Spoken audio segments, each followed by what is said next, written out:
భీష్మ పితామహుడు విష్ణు సహస్రనామం పలుకుతున్నప్పుడు అందరూ శ్రద్ధగా విన్నారు, కృష్ణుడు ధర్మరాజుతో సహా.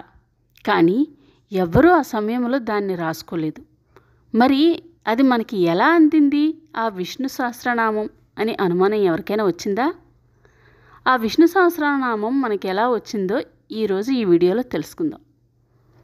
1940వ సంవత్సరంలో శ్రీ శ్రీ శ్రీ మహాపెరియావా కంచి పరమాచార్య చంద్రశేఖరేంద్ర సరస్వతి స్వామి వారిని ఒక వ్యక్తి ఇంటర్వ్యూ చేయడానికి టేప్ రికార్డర్తో వెళ్ళాడు. ఆ టేప్ రికార్డర్ని చూసి స్వామివారు ఆ వ్యక్తిని, అక్కడున్న వారందరినీ ఉద్దేశించి, ప్రపంచంలో అతి పురాతన టేప్ రికార్డర్ ఏది అని అడిగారు.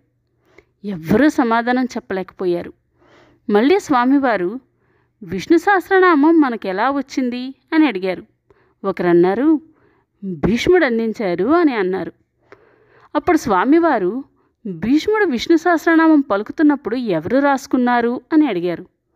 మళ్ళీ అందరూ నిశ్శబ్దంగా ఉండిపోయారు.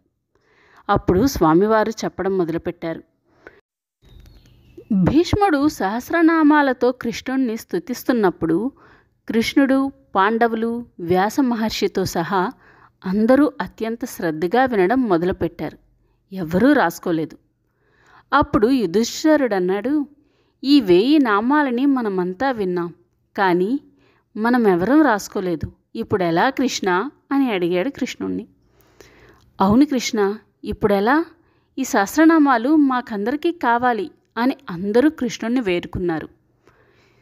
అప్పుడు శ్రీకృష్ణుడు అన్నారు, ఇది కేవలం సహదేవుడు, వ్యాసుడు వల్లనే అవుతుంది అని చెప్పాడు. అదెలా అని అందరూ అడిగారు. శ్రీకృష్ణుడు అప్పుడు ఇలా చెప్పారు, మనందరిలో సహదేవుడు ఒక్కడే సూత స్ఫటికం వేసుకున్నాడు. ఈ స్ఫటికం మహేశ్వర స్వరూపం. దీని ప్రత్యేకత ఏంటంటే వాతావరణంలోని శబ్ద తరంగాలని గ్రహించి తనలో దాచుకుంటుంది. సహదేవుడు శివుణ్ణి ధ్యానించి ప్రార్థిస్తే ఆ స్ఫటికంలోని సహస్రనామ శబ్ద తరంగాలని వెనక్కి రప్పించి వ్యాస మహర్షితో రాయించమని కృష్ణుడు సలహా ఇచ్చాడు. శ్రీకృష్ణుని ఆజ్ఞ మేరకు ఆ సహస్రనామ శబ్ద తరంగాలు వచ్చిన చోట, అనగా భీష్ముడు అతి సమీపంలో సహదేవుడు, వ్యాస మహర్షి కూర్చొని ఆ సహస్రనామ శబ్ద తరంగాలు రీప్లే అవుతుంటే వ్యాస మహర్షి రాసిపెట్టాడు.